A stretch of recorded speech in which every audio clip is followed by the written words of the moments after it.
Continue our discussion on the roots of the Constitution, looking at the real revolution as opposed to the American Revolution, whereby we won the war, Battle of Saratoga, Battle at Yorktown, blah, blah, blah, blah, blah.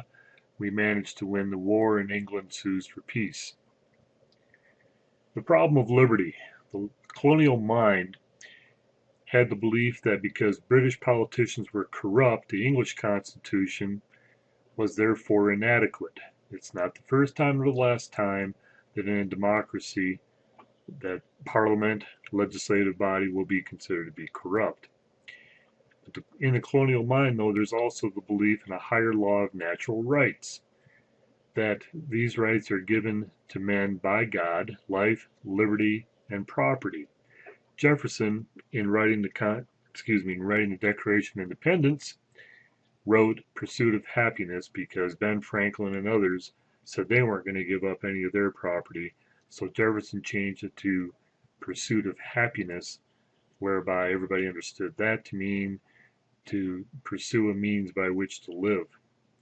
You had a war of ideology in the real revolution, not economics. It was this idea that people had a right to govern themselves.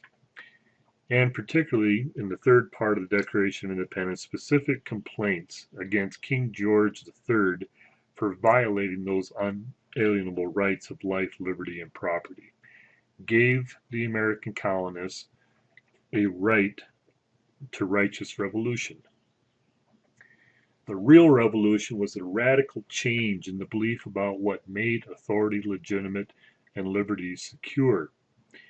And that in doing such, the people under the social contract, going back to Thomas Hobbes, that under that contract they had a right to rule by self-government, to government by consent, not by prerogative, by a tyrant. A direct grant of limited power. The Constitution limits the power of the federal government.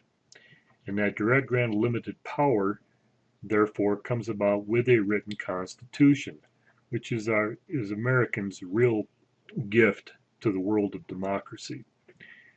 Human liberty is more important than government. Government has to acquiesce to the liberties of people that they are given by their creator. And most importantly, legislature is superior to the executive branch. After the American Revolution, going to the other end of the spectrum, the colonists created during the American Revolution and for a number of years after the Articles of Confederation. You can read in your text, of course, what happens, the real key points of the Articles of Confederation, which was a weak confederation whereby the states were more powerful than the federal government. And as such, there were weaknesses that quickly became known. The Articles of Confederation, the Congress, under the Articles of Confederation could not levy taxes, could not regulate commerce. You had 13 individual states, all acting like 13 ugly sisters, is what Ben Franklin described them as, all fighting each other. That their independence was retained by those 13 independent states.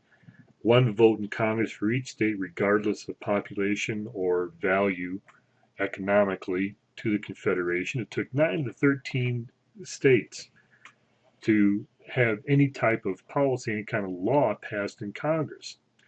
And the delegates to the Articles of Confederation's Congress were picked by the legislatures, paid by the state legislatures. And the state legislatures wanted to remain supreme, so they gave very limited power to their delegates within the National Congress. Continuing the weaknesses of the Articles of Confederation, there was little money coined by Congress. They had no means by which to coin their own money. Therefore, you had, within the 13 individual states, 9 different types of currency. Because they could not tax, they had no treasury, the army was small, it was dependent upon the state militias, if and when they needed to go to war. Remember, we had Spain on our southern borders, and England was just waiting for the United States to collapse to move back in. They would have come down from Canada. There were territorial disputes between the states, with no means in the national judicial system to rectify those disputes. And most importantly, all 13 states had to consent for any types of amendments to the Articles of Confederation, which was basically impossible.